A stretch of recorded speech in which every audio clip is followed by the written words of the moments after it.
Voici une vidéo montrant comment utiliser le logiciel Scratch pour programmer une suite de calculs. Dans ce tutoriel, je vais utiliser la version en ligne de Scratch disponible sur leur site internet. Je mettrai le lien dans la description. Je vais commencer par enlever leur tutoriel. Si le logiciel n'est pas en français, utilisez l'icône de la Terre et réglez français. Donc le logiciel apparaît sous la forme de 3 colonnes. Une colonne à gauche avec les différents menus et les différents blocs pour écrire des programmes. Une colonne au centre pour écrire le programme et une colonne à droite pour lancer le programme. Dans cette colonne de droite, on voit apparaître un chat qui représente le lutin de Scratch, donc c'est ce qui permet de voir les actions du programme se lancer. Ici, 3 icônes qui permettent de varier la taille des différentes colonnes. D'abord, je choisis le premier pour agrandir la colonne du centre. Donc je dois écrire un programme qui peut s'appliquer à n'importe quel nombre, qui multiplie ce nombre par -5 et qui ajoute 3 et qui donne le résultat. Donc je vais d'abord aller dans le menu événements. Je vais choisir le bloc quand drapeau vert est cliqué et je déplace dans la colonne du centre. Donc j'utilise le zoom pour agrandir ce bloc. Donc qu'est-ce que fait ce bloc? Et quand le drapeau vert est cliqué, le programme se lancera. Le drapeau vert, il est dans la colonne de droite, celle où on voit le programme se lancer. Donc quand je cliquerai dessus, le programme se lancera. Ensuite, il faut que je choisisse un nombre et que je le rentre dans le programme. Donc je vais aller dans le menu capteur. Je vais utiliser le bloc demander et attendre, que je vais placer en dessous du bloc un drapeau vert.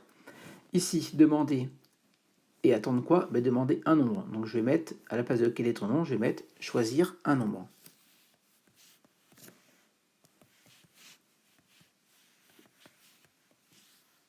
Je valide.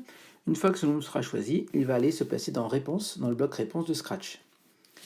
Le programme doit me faire des calculs et me donner la réponse. Donc je vais aller dans le menu apparence, je vais choisir le bloc dire, qui permettra au programme de me donner la réponse. La réponse de quoi? De 2 calculs. Donc je vais aller dans le menu opérateur. Je vais d'abord sélectionner le bloc multiplier, puisqu'on doit commencer par multiplier par -5. Alors ici c'est une astérix qui représente multiplier. Donc je dois multiplier quoi par -5? Le nombre choisi au départ. Il est dans le menu capteur, dans le bloc réponse. Donc je le place au début. Donc réponse multiplié par -5. Donc là j'écris -5. Ça c'est pour le premier calcul. Ensuite il faut que j'ajoute 3. Donc je retourne dans le menu opérateur, je choisis le bloc ajouter et je vais déplacer le bloc réponse fois -5 dans le premier espace et ensuite ici je vais mettre 3. Donc voici mes 2 calculs, je les place dans le bloc dire pour que le programme me donne la réponse. Donc maintenant je me place dans la colonne de droite, je vais l'agrandir en cliquant sur l'icône du milieu et je vais lancer le programme en appuyant sur le drapeau vert. Le programme me demande de choisir un nombre, donc je vais choisir par exemple 6. Je vais valider et le programme me répond -27. Alors, est-ce que c'est juste? Je vérifie. Donc je vais replacer dans la colonne du centre, l'agrandir. Donc j'ai choisi au début 6, qui s'est donc placé dans le bloc réponse. Il a été multiplié par -5 d'abord. 6 fois -5, ça fait -30. Ensuite, on a ajouté 3. -30 plus 3, ça fait bien -27. Et le bloc dire m'a donné la réponse -27. Donc c'est correct, hein, le programme fonctionne.